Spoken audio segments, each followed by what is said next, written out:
नमस्कार, मैं विजय। आप देख रहे हैं श्री न्यूज। दीपावली आई और दीपावली पर अलग अलग गुरुओं ने अपने अपने ज्ञान देने शुरू करे कि दीपावली कब होगी। और मीडिया के पूरे अखाड़े में तो मानो दीपावली को लेकर बहस छिड़ गई।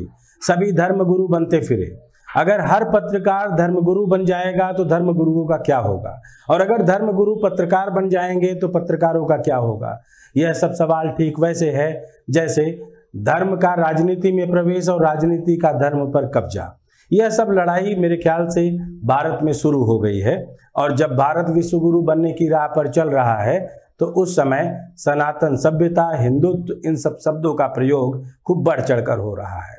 वो अलग बात है कि कभी कभी कुछ संस्थाएं इन पर आपत्ति जताती हैं, लेकिन इन आपत्तियों से इतर हटकर त्योहारों का, उत्सवों का, ग्रह नक्षत्रों का ज्ञान शायद हमारे धर्म पुरोधाओं को ज़्यादा अच्छा होगा, ना कि मुझे और मेरे जैसे पत्रकार साथियों को। हम पढ़ते लिखते जरूर हैं, हमें ज्ञान जरूर हो सकता है, लेकिन एक्सपर्टाइज उनकी होगी। ऐसे ही दीपावली पर लेकर संशय को धर्म के सबसे बड़े गुरु शंकराचार्य और मुक्तेश्वरानंद ने दूर कर दिया। दूर बिल्कुल तार्किक चीज़ों के साथ किया है।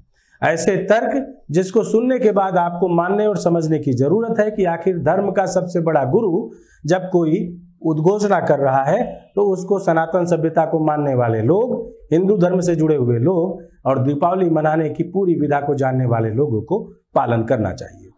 क्योंकि अगर मंदिर में बैठा पुजारी धर्मगुरु शंकराचार्य की नहीं सुनेगा तो आम आदमी कैसे सुनेगा। इसलिए धर्मगुरु के अपने अलग अलग मतभेद होने के बावजूद भी शंकराचार्य के अपने तार्किक शब्दों को सुनने, समझने और जमीन पर उतारने की जरूरत है।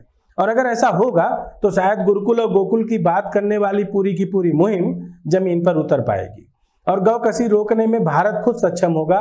क्योंकि जिस राष्ट्र माता के लिए शंकराचार्य खुद नंगे पांव चले हों और गौध्वज स्थापित करने के लिए पूरे भारत के हर राज्यों में घूमे हों, वो अलग बात है कि पूर्वोत्तर के कुछ राज्यों में उनका जिस तरीके से विरोध किया गया, उससे लगा कि हम भारत नहीं चाइना में प्रवेश कर चुके हों। धर्म की अपनी अपनी स्थिति और धर्म के अपने अपने पूरे के पूरे काम को देखते, मानते और समझते हुए सब लोग आगे बढ़ रहे हैं।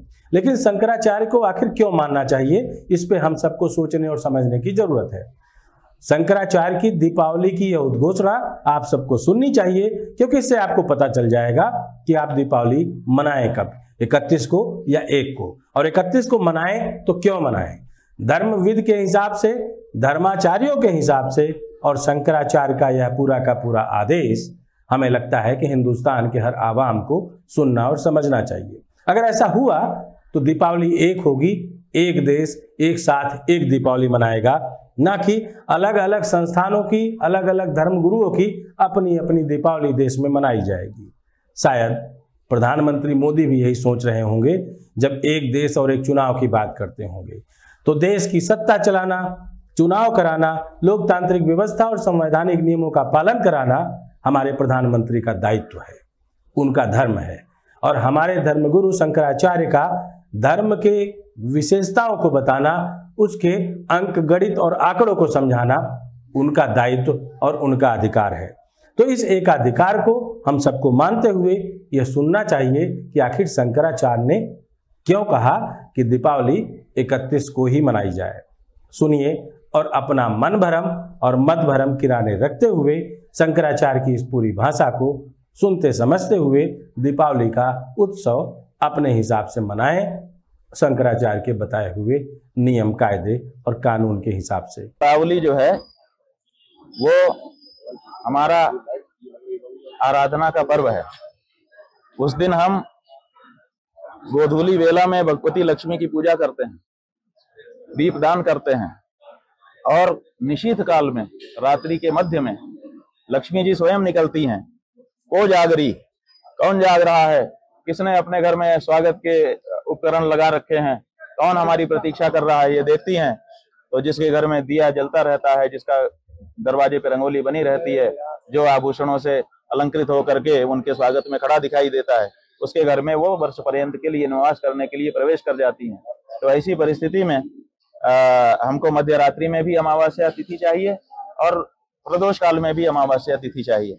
और ये पहले दिन माने 31 तारीख जो अंग्रेजी तारीख आप लोग कह रहे हैं उसमें मिल रही है, तो स्वाभाविक है कि उसी में सब लोग पूजा कर रहे हैं। अब ये जरूर है कि कहीं कहीं शास्त्रों में ये कहा गया है कि अगर 2 प्रदोष में अमावस्या व्याप्त हो तो पर वाली ग्रहण करनी चाहिए। निर्णय सिंधु आदि में ये वचन दिया गया है। इसी वचन के कारण कुछ लोग कह रहे हैं पर वाली, लेकिन वहीं पर यह भी बताया गया है शास्त्रों में कि रजनी भी उससे संयुक्त होनी चाहिए अमावस्या से। तो ये जो दूसरे दिन की अमावस्या है वो प्रायः तो प्रदोष काल में भी थोड़ी सी है, और जहाँ सूर्यास्त देर से हो रहा है वहां प्रदोष काल में तो है लेकिन रजनी को स्पर्श नहीं कर रही है, इसलिए 31 तारीख को ही दीपावली पर्व हम लोग मना रहे हैं। श्री न्यूज के दर्शकों को हमारी तरफ से दीपावली की ढेर सारी शुभकामनाएं। दिए जलाएं, खुल के जलाएं, अपने और अपने लोगों के साथ जलाएं और यह जानने समझने की कोशिश करें कि हम दीपावली को बारूदी नहीं प्रकाश उत्सव के तौर पर मना रहे हैं।